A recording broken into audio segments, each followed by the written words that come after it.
All right, you primitive screwheads, listen up. They're coming to get you, Barbara. I ate his liver with some fava beans and a nice Chianti. Here's Johnny. Vanity. Definitely my favorite sin. I am the devil, and I am here to do the devil's work. The power of Christ compels you. This is my boomstick. What's your favorite scary movie?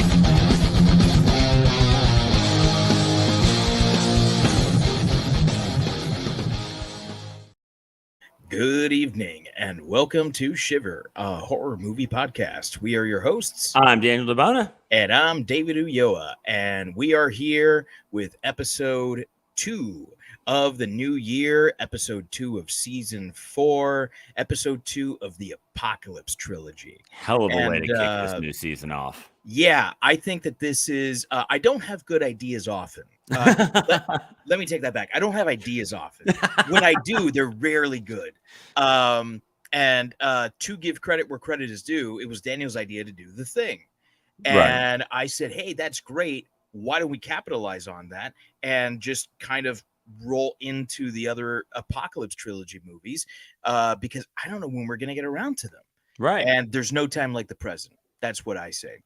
So here we are with the second installment of the Apocalypse Trilogy. If you did not listen to the first one, definitely go back and listen to that. But it isn't necessary because, as we talked about last episode, the Apocalypse Trilogy does not follow a story. It follows themes, follows ideas. And so we're here to talk about Prince of Darkness. And Prince of Darkness is, I think, a really interesting movie because it is like very, very Carpenter. It feels like a John Carpenter movie. But it's very unlike anything he's done before. Yeah. So a couple questions to you, Daniel. First, did you like it? Second, how does this work as a follow-up to The Thing? And third, how does it work on its own? Okay, so start with, did I like it? So in the 24 hours since I've seen this movie, I have been back and forth a lot. And not just back and forth like, did I kind of like it? Did I not really like it? Back and forth like, was this movie garbage or did I love it? Right? Like I'm still not settled, but I've got 90 minutes, right? So I enjoyed the experience of watching it. I can say that right now. The sitting down and watching this movie and ingesting it for what it was, I thoroughly enjoyed that. I had no idea what to expect from this one. Like I said last week, I've seen The Thing. I've seen Mouth of Madness. This is the one that was brand new to me. And so I didn't do like when I was doing the post to like say that we were going to watch it, I was like, man, I don't even really know what to tag in this one. Like, I don't know what sort of monsters or what we're up against. Like, I tagged like hashtag priest because I can see that on the cover. Right? and so I went into it. This is the blindest I've been going into a movie ever, I think, for this show. Wow. Okay. And so I enjoyed the experience. Did I enjoy the movie? I'm not sure yet. This discussion for the next little bit is going to affect that. I think it's an amazing follow-up to The Thing when you take this idea of, all right, here's another way the world may end, right? And if there's anything we learned from The Thing, it's not John Carpenter wants the world to go out in a blaze of glory. John Carpenter's not giving it the old I Am Legend where it's just like, and then nature took everything back. Right. Hell no. There's no quiet dignity here. Yeah, no, not at all. John Carpenter has decided that when the world ends, it's with thunderous applause. So I think it was a great follow-up to that. And man, does this movie work on its own? Yeah, this shit's scary. It's a very different scary than The Thing. The score on this adds a lot to how scary it is. Yeah. This like every time I start to slide away from maybe not liking it, it's like, but that score though, like the bold statement, but I honestly think that to this point, this may be my favorite scored Carpenter movie. Ooh. It's so raw and so weird, and so I think it stands alone great. I think that there's a lot to kind of digest and dissect here, but I did enjoy it, and yeah, I think it's a great follow up. I think it stands alone really well. There's no entry in the Apocalypse trilogy that I dislike. Right. I'm just gonna go out there and say it. It's gonna be. You said last week that it was gonna be us gushing over The Thing for an hour and a half. The next 2 weeks, it's gonna be the same thing. Right. I pray at the altar of John Carpenter. Yeah, I even appreciate vampires. Yes. Oh, not a good movie, but it's a great movie. Right. So there is something undeniably Carpenter about this. There's a darkness to it. There's a brutality to it. There's a meanness to it. Carpenter is a mean director. He's not nice to his characters. He's not nice to his audience. He takes his innermost demons and puts them on display for you. And he does it visually. He does it auditorily. He does it in every which way that he can. And it's good that he's fucking brilliant. Because right. He can write, he can direct, he can compose music. I know that he has a real big hand in the editing process, although he's not usually the editor on his films. So this guy, I mean, he's like Ari Aster level involvement in his work. And when that happens, you get such a great fingerprint for a director. You really start to see his DNA, and it's present here in the same way that it's present in like an action thriller like Assault on Precinct 13, in the same way that it's present in a slasher like Halloween, in the same way that it's present in like an action comedy like Big Trouble in Little China. They all feel like Carpenter. And so does this work as a follow-up to The Thing? Absolutely it does. It scares me in very similar ways. Does it work on its own? Yeah, because it also scares me in new ways, in different ways than The Thing did. And I think that this is terrifying. There's parts of this movie that just thinking about it now make me get goosebumps. Like I'm looking down at my arm right now and I've got goosebumps because I'm thinking about something. It's actually on the screen right now. If you're watching live, that shared dream. Fuck, that's scary. Oh, that's really scary. And it's one of those things that's largely unexplored in the movie. And because it's so unexplored and so unexplained, it makes it even scarier. Yes. So I love everything about this movie. How high I'm going to go on my rating, I don't know yet. But I can tell you that this is a movie that works for me in a big, big way. Yeah, I mean, what's incredible about this movie is how complex it is. Mm-hmm. You know, the thing is pretty straightforward. There's a thing, and it's trying to kill us all, so it can take over the world. It can look like anything. Go. This movie has a really bold combination of sci-fi, of spiritualistic fantasy, if you can call it that. And it weaves these things, which is what's amazing. It's not one of those things where the first half of this movie is a sci-fi and then it gets all preachy or anything like that. It's perfect. It's both of those things at the same time. Does that work for you? The intermingling and the weaving of sci-fi and these very real spiritual references? I think it does for me because something that we've spoken about on the show before, I grew up in a devoutly Catholic home. I went to Catholic school for the majority of my life. And so the Catholic faith, the Christian faith is something that is a part of me. Despite the fact that I don't really practice anymore, I wouldn't call myself a believer. That is a part of who I am. Even culturally, being Latino, like Christianity is part of who you are, right? Like the Spaniards conquered all of Latin America. You know, it was accept Jesus Christ as your Lord and Savior or die at the stake. Right. And so it was like, yeah, dude, he's God, sure, whatever. Yeah, just don't Cristo, kill me, right? Yeah, Jesus Cristo and Lorena, right? The queen. That's it. You know, God and country. And so it's a part of me. It's a part of who I am. And so there will always be a very primal part of me that is scared by religious horror.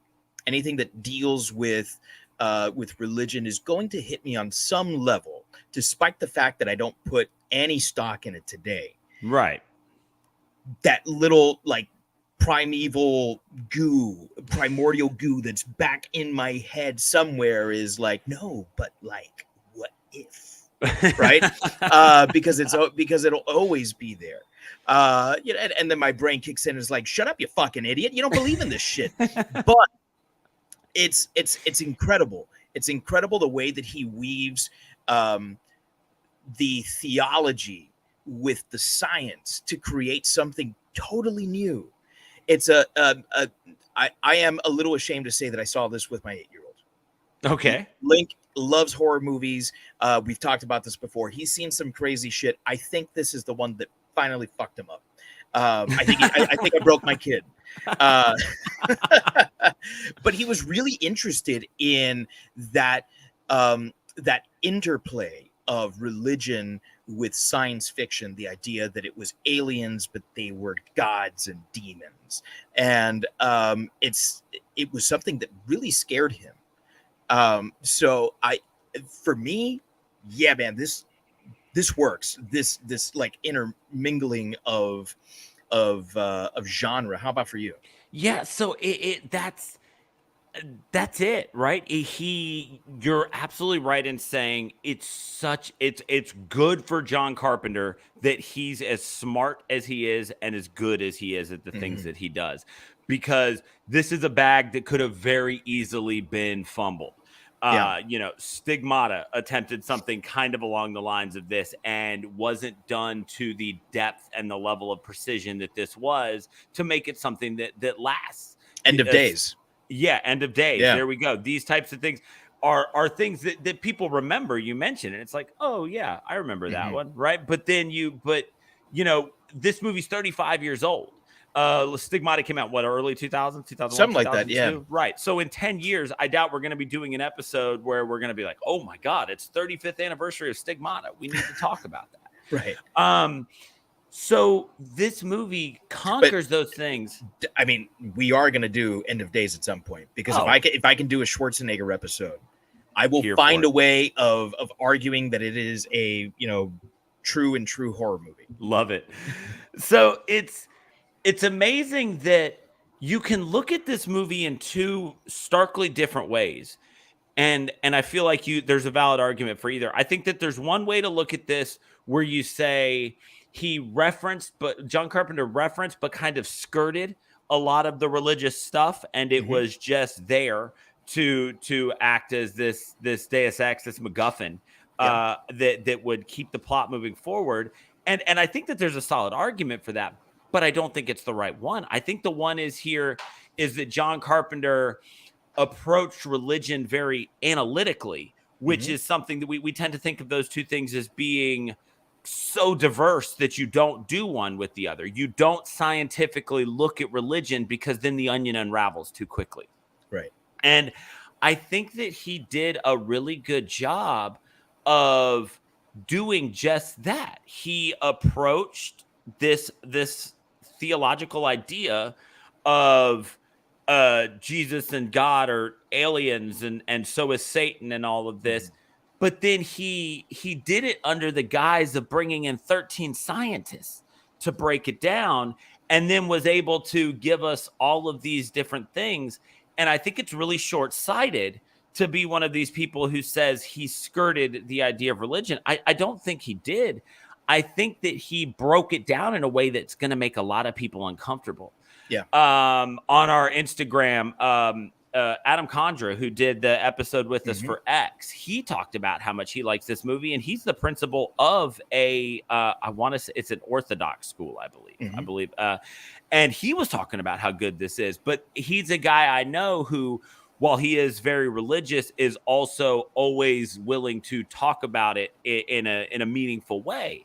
And so it was interesting to me just to get that comment from him about how much he liked it, because I think that when you start to combine science and religion, you get people who are very religious who get really uncomfortable with it.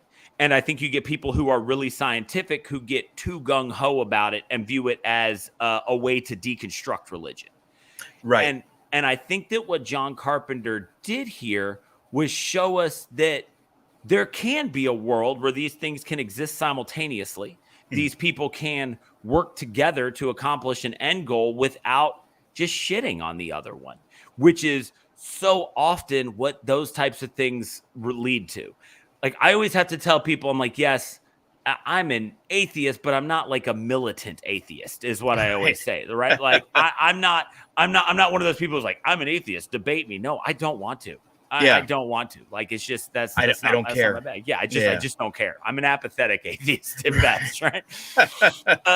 And so he did this really great job where, from the religious side, the goo has telekinesis. And you can be like, well, yes, that's just the power of the devil.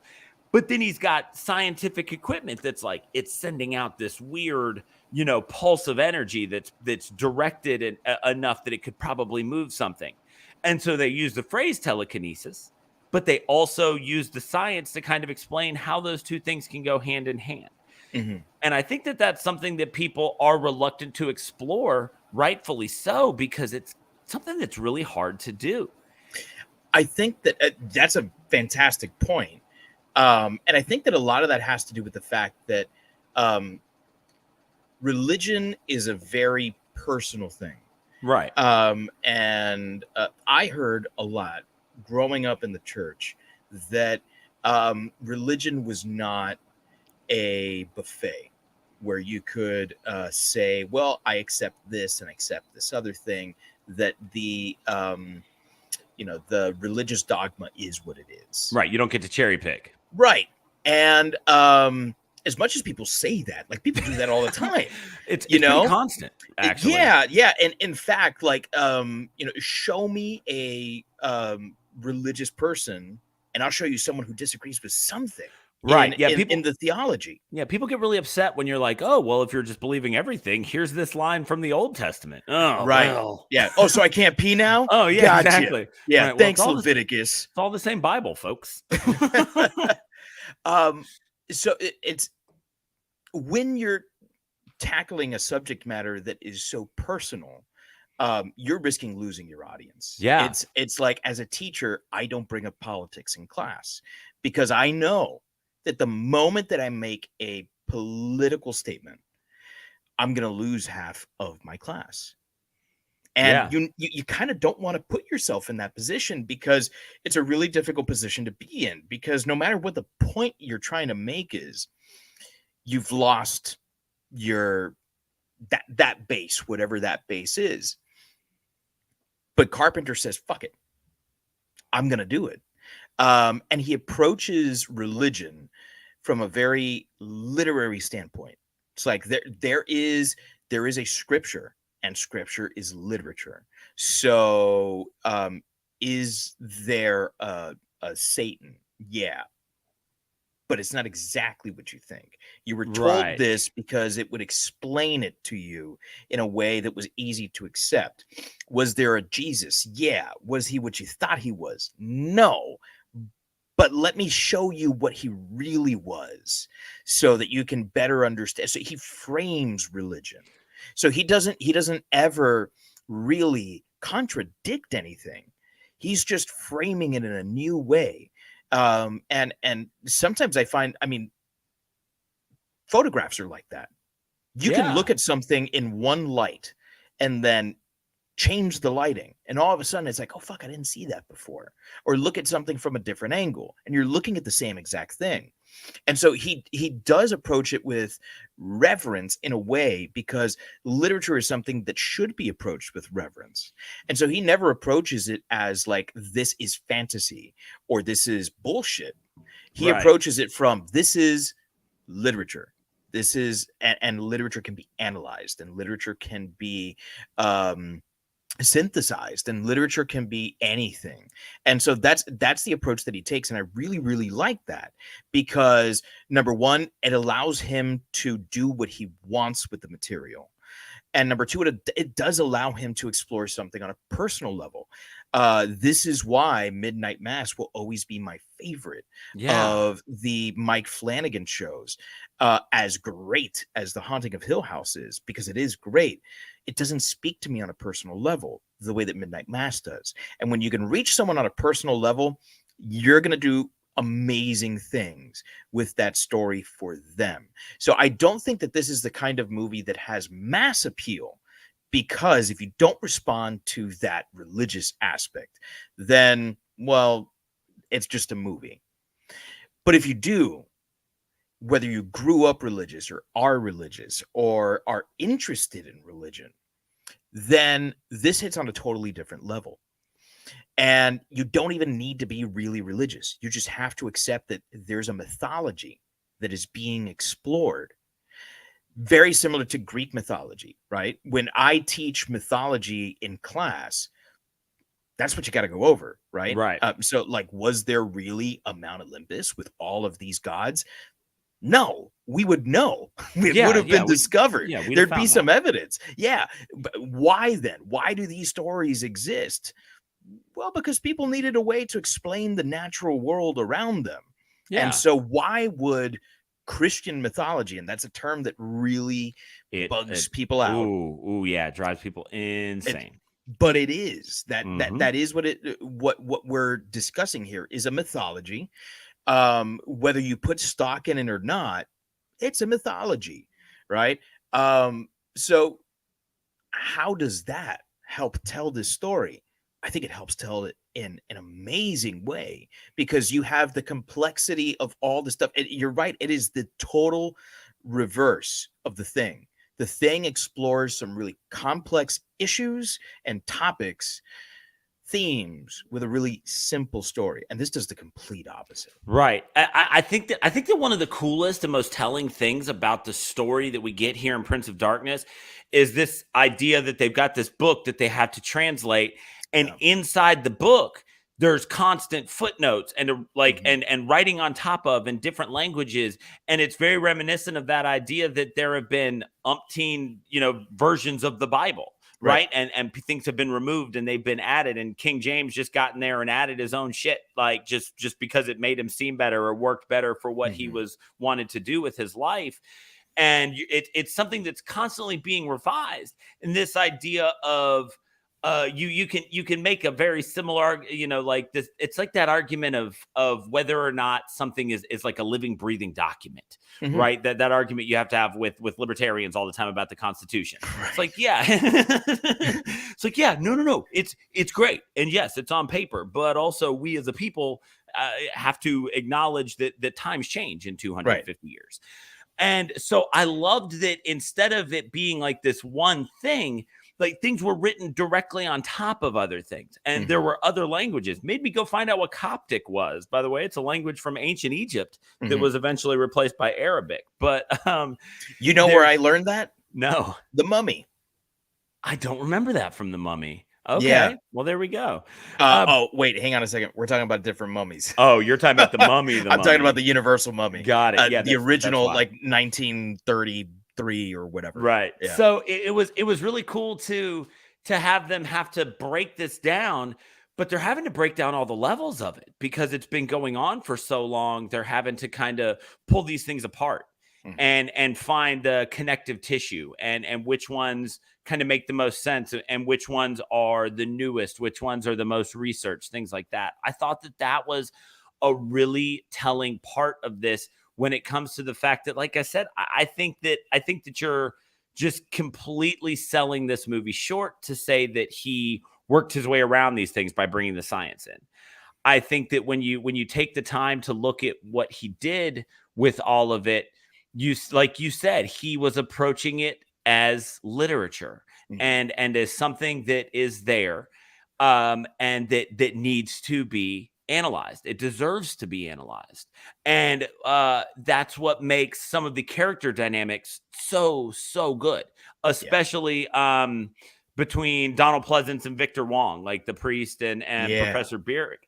They had it's a perfect odd couple. Yeah, they really are, because there was a mutual respect there, but they both didn't really care too much about they both knew nothing the other one said was going to change their mind, right? But they didn't, just constantly dunk on the other one's beliefs. It was they just had pleasant conversations, which, believe it or not, is a thing that people can do. And I know that I know that this happens all the time on this show. No. We have to tell people who might be listening, but believe it or not, it's possible to just have a pleasant conversation where you plead your case, the other person pleads theirs, and then you just walk away more enlightened on what somebody else thinks.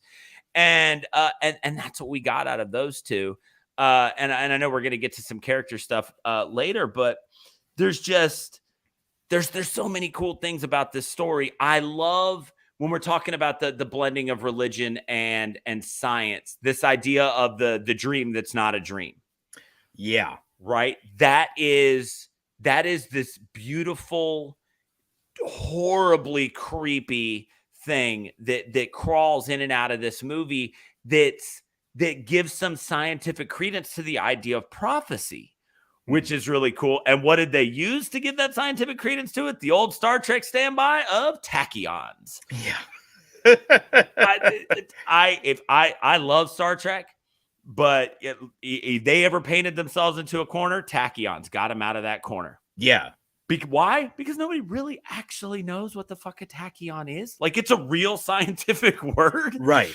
But it's also more of a theory than anything that anybody can prove. So it's this great Deus Ex to bail you out of these things. I mean, it literally just means speed thing. Yeah, exactly.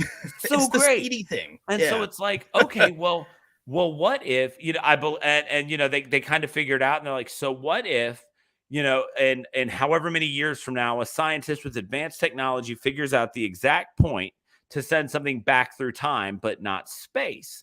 And they could beam these things through time with tachyons.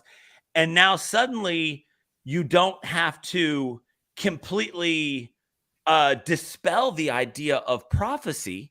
Mm-hmm. You just have a reason why prophecy could be believed by more people.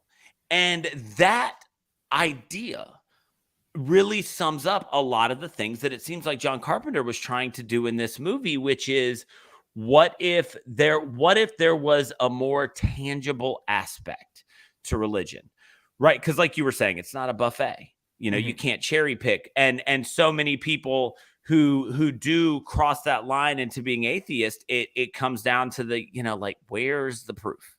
Mm-hmm. And I want something I can put my hands on. And I think that in this movie, that's kind of what he did. He took a lot of things that are theoretical.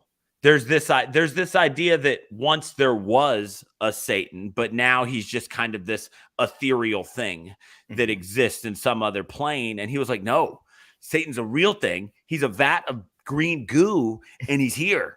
And this one group of guys have been tasked with keeping him. Look, there's your Satan. And look at how evil it is. Look at the terrible things it does to people. There's your proof. Hands on. We found Satan. And like I said, he's a vat of goo. It's a bold ass move, but I would expect nothing less from John Carpenter. Well, and there's a lot of what you're talking about, I think, is hinted at in a conversation that happens really early in the movie, between Mustache and Redhead. Between Mustache and Redhead, yeah. And I'm looking up their Brian names and now. Catherine. Brian and Catherine, that's it. Yeah. Between Brian and Catherine, and oh my God, is that actress a fucking smoke show? Woo. Yeah. I got a thing for redheads, and she has got it.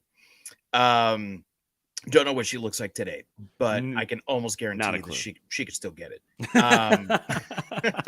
Could be wrong. They have a conversation really early on where they are both physicists, but they are on opposite ends of what their area of expertise is. One is a theoretical physicist and the other is an applied physicist. And you could not get two people that are further apart in what they're studying, in what their goals are in their professional life. And when he asks her, well, if you're like a theorist, like why or if you're into applied, right? Why are you here? And she says, I really want to know about what makes things work, because when I think I have it, it slips away from me, and I really want to know what makes things tick so that I can be better about applying it. And I think that's really what this movie is about. This movie is about discovering what is it that makes us afraid of the end, and and why is it that we're all afraid of the end. And maybe it's because there is some like Revenge of the Archon style Star Trek episode where there's like some computer at the end of time that's just beaming tachyons and trying to warn us against something. Or maybe it's just human instinct. I don't know. But we all fear the end of days. And whether it's some sort of like alien creature that comes to Earth and can mimic us perfectly, or whether it is an alien Satan that can like infect you with like some sort of like old school zombieism. Right. I don't know. And you don't know, and we don't know, and Carpenter doesn't know, but it's a really interesting way to explore that. I also think that when you look at this movie, came out in 87. Yeah. And I think it was a good year. Yeah. There's a really interesting parallel to be drawn here to whether or not John Carpenter was kind of exploring the idea of something like the AIDS epidemic. Because this evil is transmitted through them spitting in each other's mouths, essentially. And this was the 80s is when this shit was hitting hard, and they still weren't sure. You didn't know if it was safe to be in a room with somebody that had AIDS. And so I wonder if that kind of influenced what he was doing too, with all of that going on. This idea of the share of bodily fluids being something that could share, there was a point in the 80s where they were convinced AIDS was the end. Like we were all going to get it at some point, and that was going to be our last note in history. And so there's an interesting idea to be had in whether or not the rise of AIDS also affected the way that he went about writing this and moving through how, because also when you look at what happened to these people when they got infected, they had these huge open lesions start to open on their skin.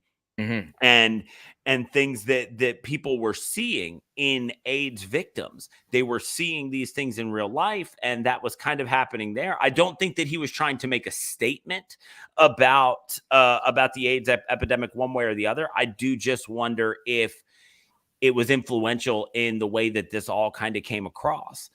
I think that there's a moment in this where the priest is Donald Pleasance is talking, and he has this kind of revelation where it seems like it's maybe the first time he's saying it out loud.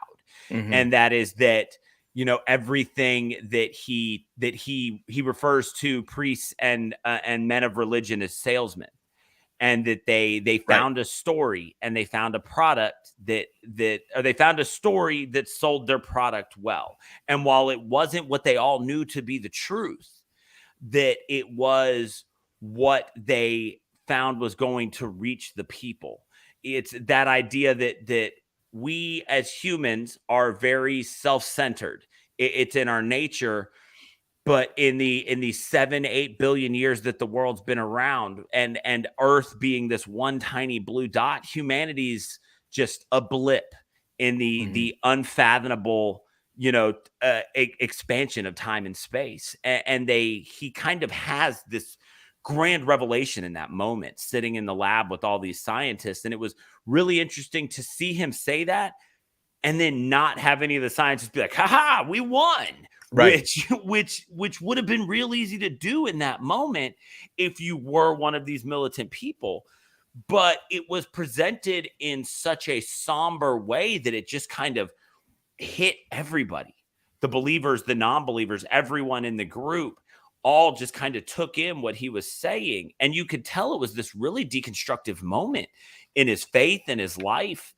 And man, it was delivered in a way that I don't know that a lot of people could have done as well that's Pleasance, as man. Donald Pleasance, man. He destroyed that moment. It was so good. And it was just that's where I kept going. It's like every time I want to say like, okay, this was kind of nonsensical, or I kind of didn't like that, I get back to the depth that this movie gave us. And I'm remarkably impressed every time. Well, you're starting to get at something that we should move into, which is our cast of characters here, which I'm calling class roster, primarily because we have an entire class of postgrads who are here to try to save the day. And so there are some fantastic performances here. But very similar to The Thing, there's not an awful lot of characters here, more than in The Thing, certainly. But we're kind of limited to very few settings and very few characters. Is there any one or two or three, or I mean, whatever, man, you can talk about as many as you want, that stick out at you? Two for very different reasons. One was one that was just really interesting to me because of like some research that I ended up in going. So Dirk Blocker, who played Mullins, I kept thinking that guy looked oddly familiar, but I couldn't place why. And so when I went and looked, he's the old guy from Brooklyn Nine-Nine, one of like the incompetent cops who's just there on the side. Yeah. Right. And then I was like, okay, yeah, I see it now. I get it. And that was really cool. He's always looked that way. Yeah, exactly. And I'm like, okay, obviously. Right. Yeah. So that one was just interesting because I saw it. But what really got interesting about that one was I never realized his dad was Haas from Bonanza. Oh, that I didn't know. Yes. Dirk Blocker's dad is Dan Blocker, I believe is his name. Oh my God, and they're identical. Yes, and he was Haas on Bonanza. And I can't believe I never. And then as soon as I saw them side by side, I was like, how did I never make that connection? Yeah. So wow, I'm an idiot. Yeah, exactly how I felt. So that was just interesting. But man, if I had to pick one character that I just absolutely loved, it was Jesse Ferguson as Calder. Man, I loved him. I loved that at the beginning, like he had that voice that was very commanding when he was talking when you first meet him, and he's very buttoned up and put together. Yeah. And then once he gets infected, man, we saw them go from being regular guy, good guy scientist to being minion of evil. Right. With Calder, we got a full descent into insanity. Yeah. We got this amazing where we see him and he gets attacked and he gets the spit in his mouth. And which, by the way, it was the only time that there was like direct mouth to mouth sharing of the goo. Was when, like every other time that it was spitting. It was kind of hot. A little bit. And so we go from seeing that to the next time we see him, he's pouring sweat and walking up the stairs singing Amazing Grace in this really haunting cadence. It's this real slow, like spiritual style of Amazing Grace. And and he breaks off a piece of the stairs, and you think, oh, one of them's about to go ham on all these scientists. But no, he takes it to his own throat. And you're like, oh, man, he killed himself. That's crazy. And then he's back. And you get that moment where he's staring in the mirror. And at the time, you don't know why. Eventually, the mirrors do come into play. Mm-hmm. But he's just staring in the mirror, and that laugh. That weird, scary giggle, like hectic nonsense that's coming out of his mouth is record that shit and play it on a loop somewhere in a haunted house. That's what a scary laugh sounds like.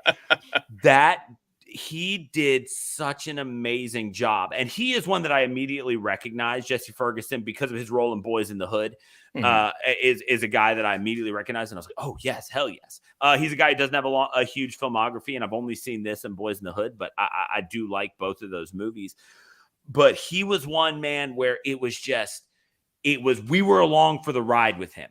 Everybody else, their transformation kind of happened behind closed doors, except for the one that we got to physically watch change.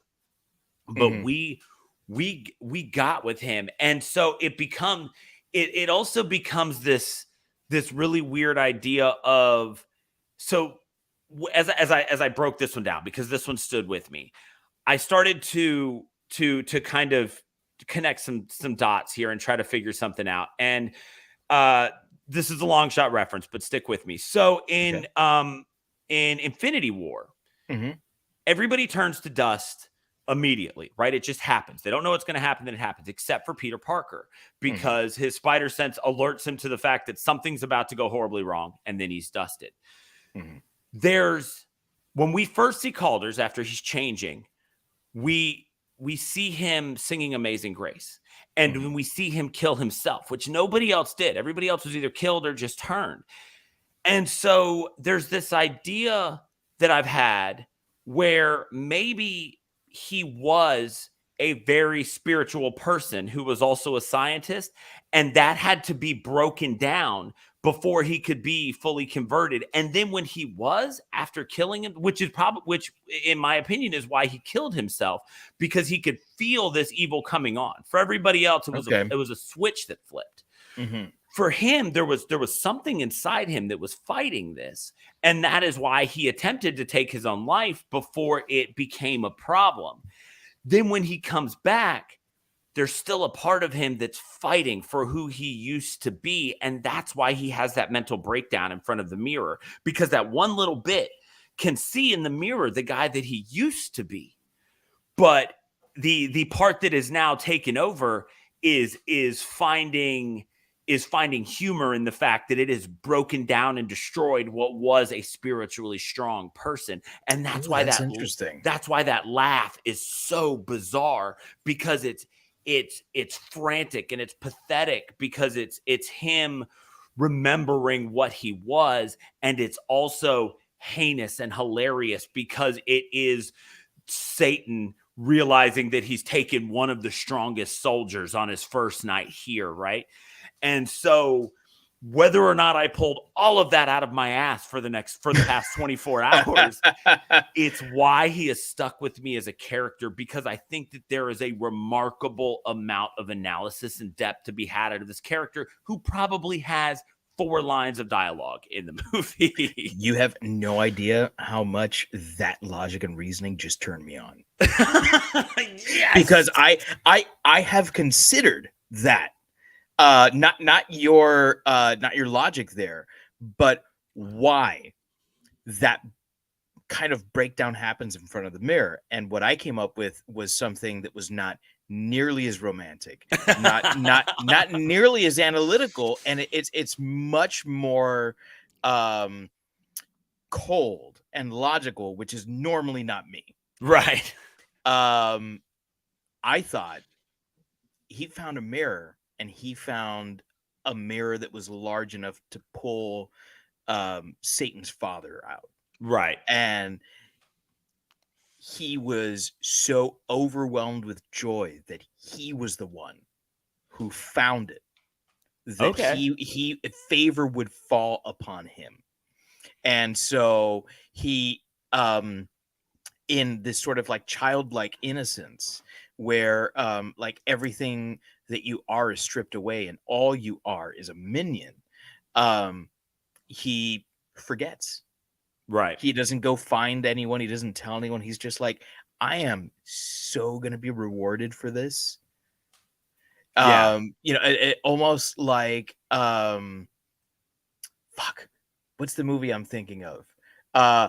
Robin Hood, Men in Tights, where Hazim goes to say that, you know, he Robin is gonna give up King Richard, you know. He's like, you know, of course, if I'm wrong, I'll be in deep shit, you know. But he's just so excited that he's fucking skipping. And that's what I thought was going on there with him. Okay. I can see that too. Yeah, I like yours better. Well, thank you. So for me, there's two that I'm going to mention, and neither of them are going to be Donald Pleasance because we've talked about Donald Pleasance so much, Yeah, that I see an opportunity to talk about actors that we don't normally do. All right, I love Donald Pleasance. The guy is for me like on the same level as Peter Cushing, Boris Karloff, you know, Bela Lugosi. He's up there, right? So for me, who really, really like I gravitate to is Victor Wong and Dennis Dunn. yeah. And I'll talk about Wong first. Wong is an actor who, since the time that I was a child, I loved because I grew up watching those Three Ninja movies. Yeah. Which, by the way, do not hold up. If it weren't for nostalgia, I don't know that I would ever watch those. Colt, Tum Tum, and Rocky. Yeah. I don't know that I would ever watch them again if it weren't for nostalgia, because I put on the original Three Ninjas for Link a couple of years ago, and I was like, oof, that's rough. But you know, the nostalgia was there. But even so, with that very mediocre material, Victor Wong for me was like a Mr. Miyagi. You know, Yeah. He was like a Yoda. He was, you know, the sage on the stage. He's the guy that you're going to listen to and you're going to learn something from. And it's going to be stuff that sticks with you. And he has that same persona here. It's not as paternal, but it is just as delicate. There's a delicateness to his character where there's a respect and there's a reverence for everything and everyone. And I love there's a throwaway line where he's telling the class that he's going to offer very generous grading. Yeah. For those that decide to help him out, and that some of them really need the extra help. You know, there's a way that he says it that reminds me of some of my favorite professors in college, where like these people seem to really care about you as a student, but also their ultimate goal was to make sure that knowledge had been transferred, to make sure that there had been a preservation of knowledge, that there had been a growth of intellect. And you get that in him as Birak. There's a wisdom there that I don't know if he ever was a teacher. I don't know if he had teachers in his personal life that really touched him. Maybe some people in his family were teachers, but he has that quality, that Mr. Feeney quality that I don't think can be taught. Right. Like that's, you either have it or you don't. And I see it in people at work and people that I have worked with in the past. Some of them fantastic. amazing teachers without even trying. Some of them have to try their damnedest to be good teachers, and he doesn't have to try. Right. There's something innate that drives it. Dennis Dunn for me is okay. Hold on, but before you move on to Dennis Dunn about Victor Wong, my favorite line in the movie is delivered by him, and he wakes up and he's just had the not a dream. Yes, and he's sitting there with Donald Pleasance, and Donald's like, and the priest is like, what would you dream about? Tell me. And he's kind of still waking up, and he says, your kingdom does not include my unconscious, and I'm free to abuse it in any way that I please. What an awesome fucking line. Oh my God. It was so good. And he delivered it so masterfully. Just just the way he just put it all out there. There was no rebuttal. It was just like, okay, yep. And I mean, it was just like that. That's one of the first times I've ever like word for word, like written down a line in my notes, because it was just so amazing the way that he said that, where it was, even if your God is real and everything you believe in is what's true, what's up here, that's mine. And you don't get any piece of this. And I loved that so much. Well, and that's classic, like education philosophy. You can take my home, you can take my clothing, you can take my food, you can take my freedom, but you cannot take the knowledge that I hold in my mind. And it's one of the reasons why the very first thing that a totalitarian government will do is like nationalize schools. Right. Because if you can control what's being taught, then yes, you can control what's inside someone's mind. And so to me, that is my favorite line. Yeah. Because there's and again, it's delivered with such a truth to it. Yeah. Because there's an acknowledgement that like your religion, your belief, your faith, there's some truth to it, because there's the proof. The proof is in the pudding, in that green pudding down there. Yeah. Right. But also leave me the fuck alone. Yeah. Yeah. Yeah. I mean, it was just, that one struck hard. I loved that line. Yeah.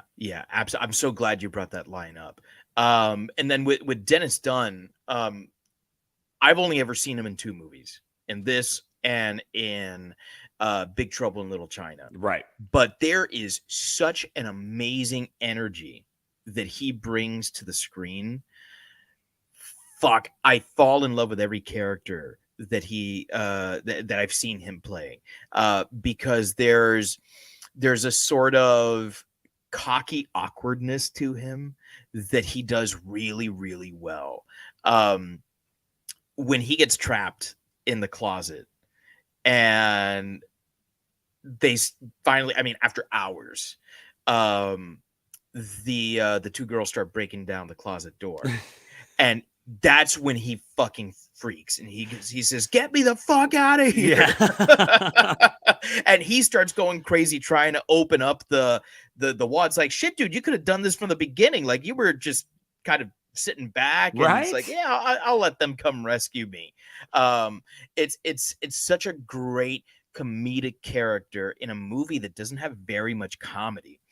And so I think when you have such dark material, it's important that what few humorous moments you do have really do land, and every joke lands with him. Did anybody ever tell you could pass for Asian? So good. I'm sorry, I didn't mean it. Yeah, he's one that I did greatly enjoy. But there is one other character that's going to kind of bridge the gap into our next category, and that is the hobo version of Alice Cooper that we got here. What a great character. What an amazing character for somebody who has 0 lines, doesn't say a single thing. Yeah. But Alice Cooper is the what seems to be the leader of what we're calling the sleepers, right? Mm-hmm. These very different idea of what a movie monster can be. They're scary, but for very much their own reason. There's a lot to them, but there's not a lot to them. They're interesting characters. So, I mean, do the sleepers work for you? The sleepers do work for me because the very premise of the movie is what makes the sleepers work. The fact that there's a shared dream that everyone within the vicinity of the Satan goop is what I'm just going to call it, right? Everyone within the vicinity of the Satan goop is affected by it. And we come to find out, that it's because of the Deus Ex Machina, the Tachyon, right? But it also affects others in different ways. And so this homeless community that is really what this church was ministering to, they're being affected by the sleeper. Yeah. And they are being turned into like an army of sleepers. He is, we find out that he's too weak to have a physical, like a corporeal self, that it's really just a presence right now. And that there needs to be some sort of transfer of consciousness to a host that will help the sleeper awaken, like in Ghostbusters 2. Yes, exactly, like in Ghostbusters 2. I'm curious, what year was Ghostbusters 2? The first one was 84. First one was 84, 89. No, it wasn't that long before Ghostbusters 2. I'm trying to remember. It 1989. Yeah. 89. Okay. Yeah. Okay. Yeah, so, as they say in South Park, Simpsons did it. I love this idea that this army of sleepers is going to do your bidding until you're strong enough to do it yourself. And it needs to be him. It needs to be the sleeper to awaken his father, to pull the father out of the darkness. And I love the mythology here of the light side and the dark side. That's classic, Star Wars. The fucking Bible, right? Exactly. It's a tale as old as time, literally, and it plays with it in such a unique way because it's I don't know if there's some inspiration in Superman there, with the Phantom Zone and the way that Richard Donner did it with being trapped in a mirror, right? I don't know, but they talk about mirror dimensions in the movie as well as a possibility for like antimatter and a god and an anti-god. Yeah, everything has an opposite. Right. And so like everything equates back to something scientific. And so this idea that there's almost a insidious like backwards realm where Satan's father was banished to, like, that's fascinating to me. So like that whole mythology works, and the way that the sleepers themselves just like snap out of it at the end of the movie, like it's creepy, but it makes sense, right? Because it's like you're no longer receiving the signal. It's like a radio wave. If I were to completely shut off my Wi-Fi right now, we would not be able to do this. Right. Because you wouldn't be receiving my signal anymore. And so whatever conversation you're having with me ends. And now it's either a monologue or you just go about your business and you rejoin the play. And that's what happens there. And so every single one of the murders that happens, it's really not the homeless that's doing it. It's not Alice Cooper. It's not that creepy lady with a really weird voice. With the really weird voice. Yeah. I that scared me almost more than anything else. The thank you, Father. Like, oh my God, no, stop talking. Stop talking right now. Or when Wyndham talks. When he's, I've The got a, warbling. I've got a message for you. Pray for death. But yeah, it's like that weird, like he's talking through water thing. Yeah. And it's because he's talking through beetles. He's talking through insects. Yeah. Right. And then there's that whole idea that like the sleeper can influence lower life forms really easily, but it takes a lot more energy to influence the greater life forms.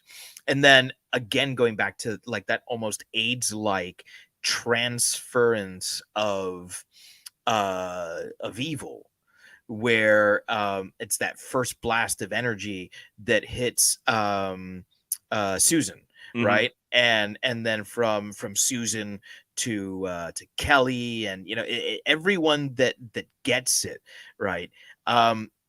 They work for me in a great way. I love them. I think they're terrifying, but to me, nothing is as terrifying as that image that we see in their dream of this almost like Nosferatu style, like visage that's silhouetted against, this backlight in the church in St. Goddard's. And like that is the sleeper. It is the sleeper. It's the one. And it's like, I'm thinking about it again now, and I've got goosebumps again. And it is fucking terrifying. This thing, you cannot stop it. No matter what you do, it will come. It's fate, right? There's notes of like Terminator thrown in there with like, there's no fate but what you make for yourself. And there's also, I think, this dichotomy that you see present in the church, this idea that there's God's will, but there's also free will, right? God's plan, but you have free will. So which one is it? Does God influence what happens in the world with his plan, or are we all just living our own lives, and our free will is what makes things happen? No one has ever been able to give me a real explanation for that. And that's part of the reason why I really don't have much love for theology, because it doesn't make sense to me. Right. But maybe there is a way that it can make sense in this way, where it's like, yeah, you influenced it, you changed it, but causality loop. Yeah. It's when you look at the sleepers as they turn, it's a really scary thing. And it's interesting because what made the thing so scary was that you didn't know. Even the person who was the thing didn't know. And right. the sleepers are scary for the opposite reason, which is and they're coming at you en masse. They're shuffling to you, and they're going to get their business done. And we've seen that they handle business efficiently when that lady kills Wyndham with half of a pair of shears. I mean, we know that they are brutal, that there are no limits to the things that they're going to do. We also know, if you've ever visited a major city, that idea of, what are often referred to as the invisibles, right? The people who, and that's who it was affecting. And suddenly something that a lot of people have kind of an innate fear of, they're intimidated by, they're scared by this idea of the homeless, which is not an uncommon thing. It's always one of those there but for the grace of God things, right? Like you see somebody and it makes you face what could happen to you. And so when the homeless population in this area is getting in their faces, and suddenly the invisibles are what are out to get you, that's really scary. And I think that for a lot of people, that idea really strikes, because I think there are a lot of people who would watch this movie and be like, oh, I'm always kind of afraid when I drive under a bridge and I see somebody who lives there, right? Even though I don't know that person and I have no reason to be scared of them. It's a like you said earlier, it's a primordial thing. It resonates. And so now you take what is an innately kind of subconscious fear that a lot of people have, and you make the invisibles very, very visible. and you make them the driving force, not only in being bad guys, or movie monsters, but in being the worker ants for an evil power. Mm-hmm. And I think that that's a really smart move. I think that it strikes a lot of people just the right way. I think that you get, you've got the idea to, you just kind of, they're very, what was it from Zoolander? Derelict, right?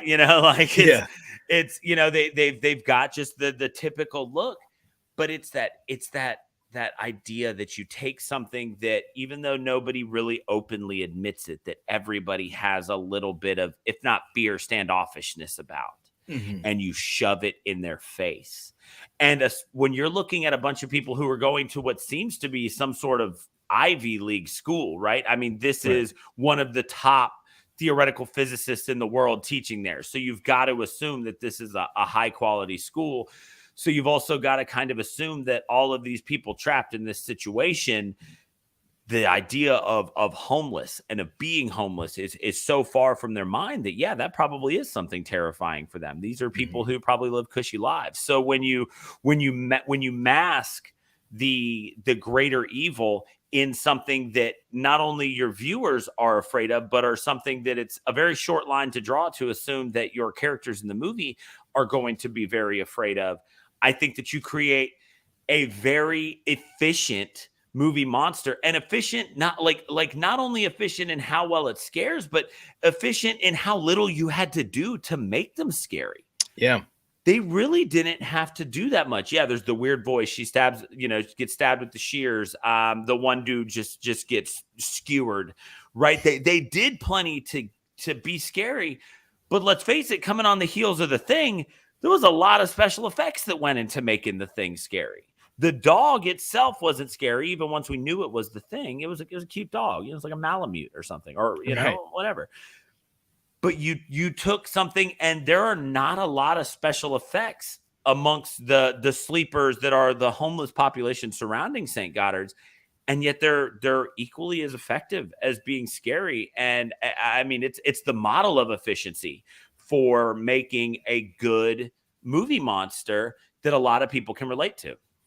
Yeah, I agree on all accounts there.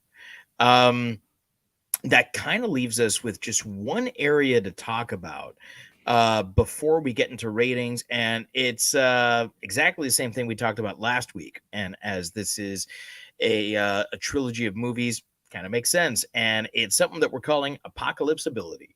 Right. And so we have a different but yet still doomsday scenario here. How does this work for you? And now here, I know we don't often compare movies to other movies, but I do feel like there has to be some sort of comparison here. I'm okay, good. I'm glad you're on board, because if you would have contested that, I would have said, hey, listen, man, I don't want to fight. You don't have to. I would have wiped my ass with that and would have gone ahead and compared. So, what do you think about this apocalypse scenario? Well, and how does it fare compared to The Thing? Right, and I think that the only way this is, when we're talking about apocalypse ability, we've got to look at something that's a sliding scale, and we've got to find where all of these things fall in comparison to the others. So I think it's great that we're doing that. So last week I said that The Thing was, I believe, the scariest possible end of world scenario for me. And I am sticking with that. I do think that this is slightly less scary of an end of world scenario, solely because of the fact that at least if the green goose Satan gets loose and his father gets pulled into our time, our reality, our existence of being, that at least you can kind of look around and you almost immediately have a pretty good idea, like, who's good and who's not, right? Yeah. Like they're covered in lesions, or they're completely stoic and trying to kill you immediately. There's a little bit of comfort in knowing that you would know who your allies were in this situation, which is something that the thing just completely destroyed. And so I think that when you look at the thing, that was scarier, but I don't think it changes the fact that this is still a really scary way to think about the world ending. I think that for a lot, this is, you know what? No, we say stuff about religion all the time. There are a lot of people who would revel in this being the end of world scenario because finally they're right. There are a lot of people who, if this happens and this goes down, all of those, the end is near, get right or get left people, they're in heaven right now, right? This is their shit. Like, they knew it, told you, fuck y'all, we win, right? There are a lot of people who would really enjoy this one. There are a lot of people who would be like, damn, I fought so long for this to not even be a thing, and now here it is in my face. But all of the people in the middle, which I think that we can really acknowledge are the majority. We're not the vocal, part of what happens a lot of times in news and politics. But a lot of people in the middle are gonna find this to be terrifying because, like so many people grew up in it and have moved on, but it's still there. Right. It's still there. You can't, like you said, you can't take my knowledge. I did years of Sunday school. I did years of youth ministry. It's there. I know the stories. I know how these things, could go based on this book. Yeah. And so I think that it becomes very scary for all those people who kind of sat on the fence and didn't go one way or the other. And it's something that seems to spread very quickly. So let's go ahead and, that point is also, I think that it's really scary. Like the translations are fucking horrifying. Those are some of the most scary things I've ever seen on a computer screen in a movie. The whole where it's the kind of thing you find in the darknet. Yes, where it's like Christ can't save you, your God plutonium can't save you. It's like, whoa, what? Yeah, and they never explain that. It's just like, whoa, hang on a second. Like that stuff. That stuff was mind-blowingly scary. So I'm terrified by the fact there's a book out there that says this stuff. But I do think that it's very scary, but I do think it is slightly less scarier than the thing. So I want to agree and disagree. What scares me most about the thing is exactly the same thing that you said. You don't know who you can trust. And that leads to isolationism. And isolationism never ends well. Right. That's scary.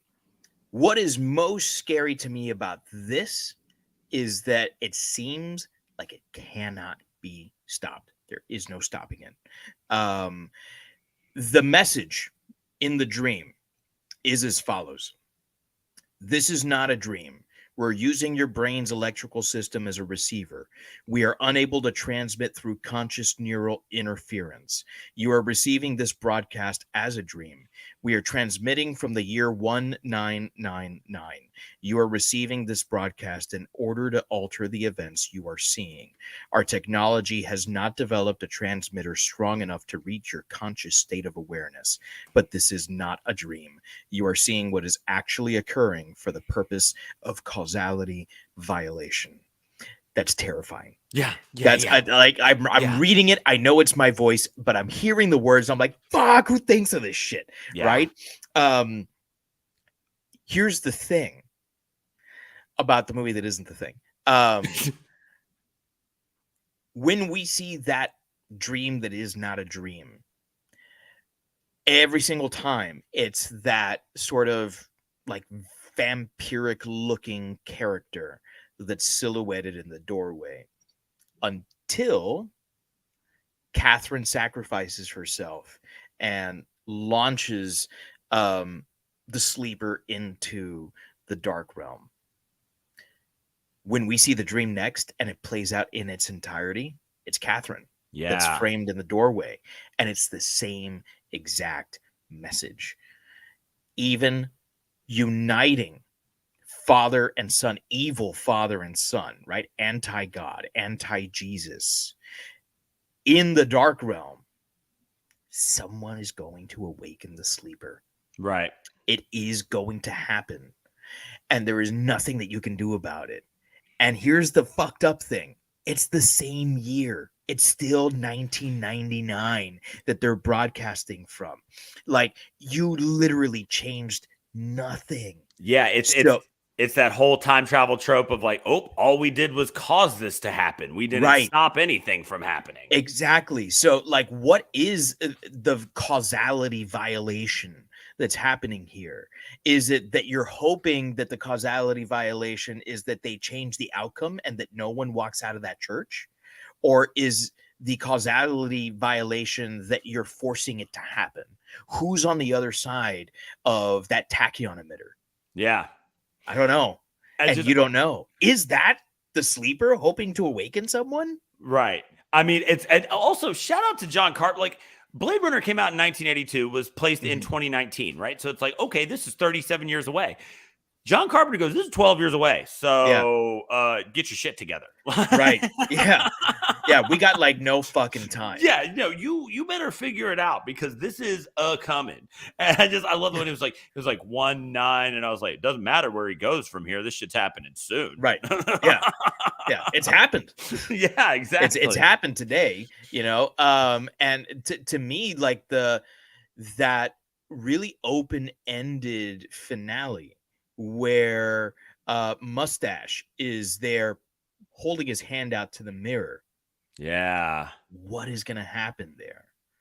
And does that change the dream that's not a dream again? Is it then him who comes out of there? Or is that the one that finally saves the world? Right. And that masterful cut of right before his hand touches the mirror. So you don't know if it's going to go through or not. What a brilliant just end of movie.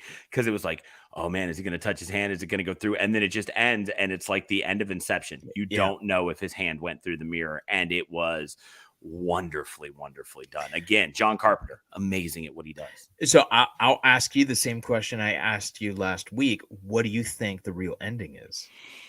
I didn't even think about this till right now. And as I was saying it, I kind of started to think, so if the broadcast is the same, right? And it's his girl who starts to walk through, there's a part of me that wants the real ending to this to be as he touches, his hand pushes through, and he, in a moment of weakness, is the one who pulls her through, trying to save her, and he's the one who officially jumpstarts the apocalypse by pulling her through without knowing she has now become the vessel for the Dark One.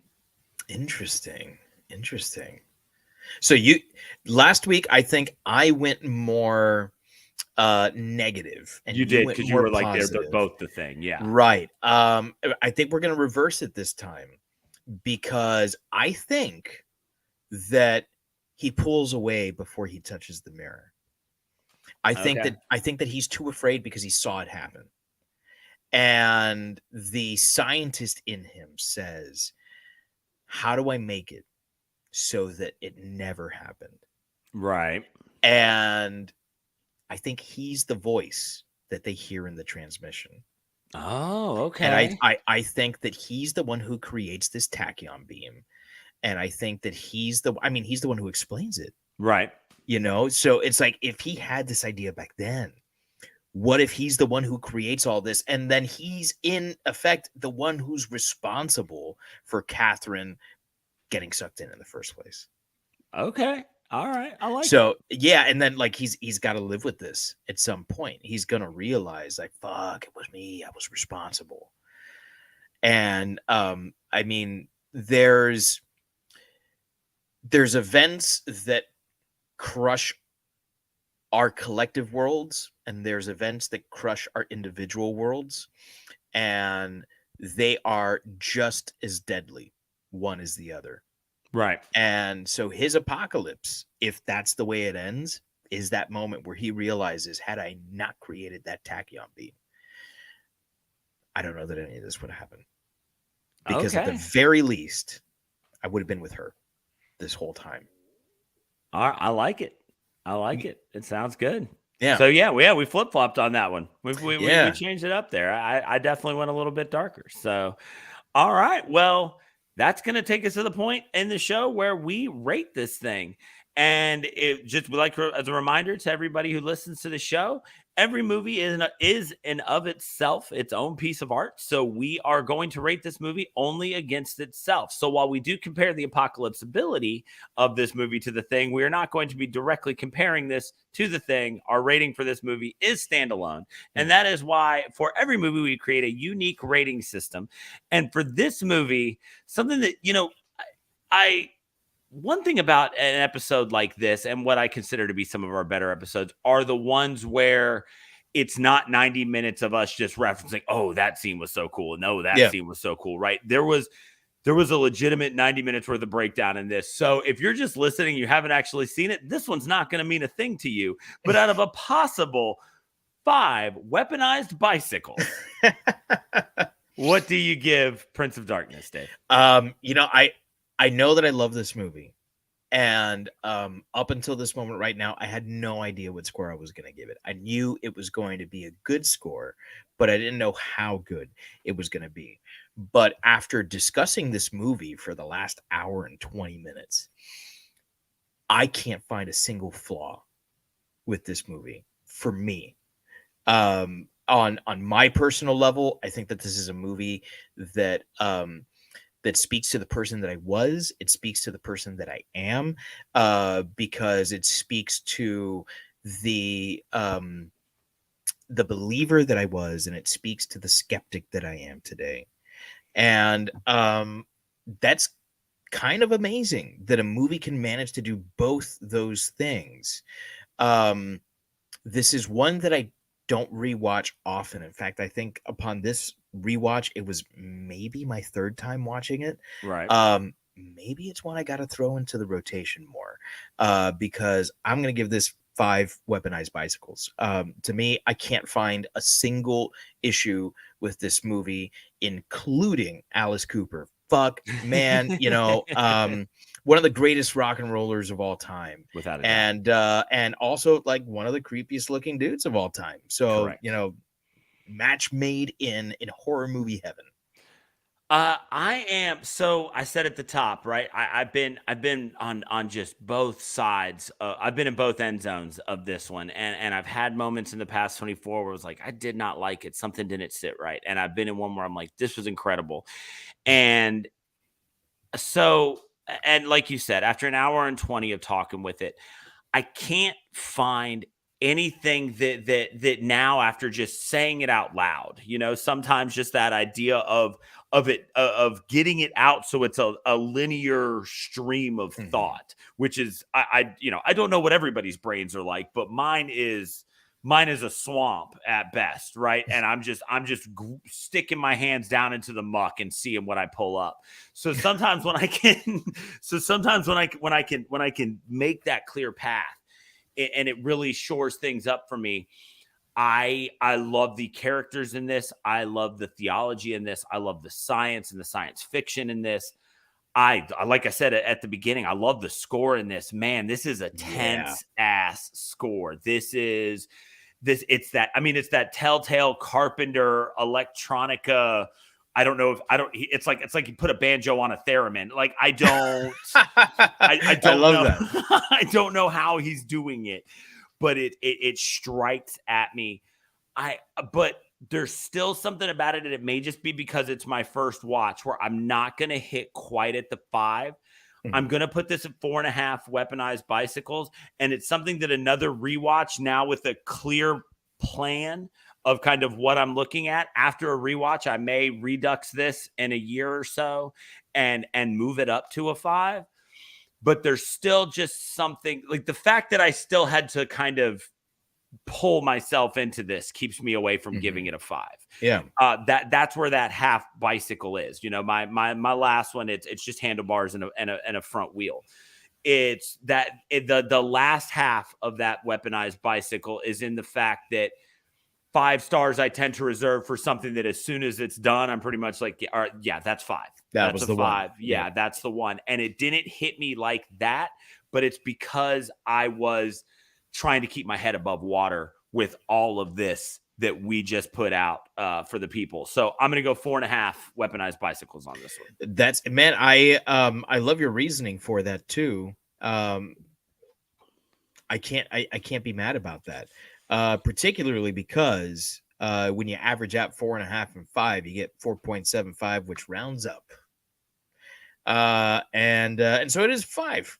It's going to be 5 here for Prince of Darkness, which somehow is less than The Thing. Right. But of course, we're not comparing apples to apples. We're comparing weaponized bicycles to Chest chompers. That's right.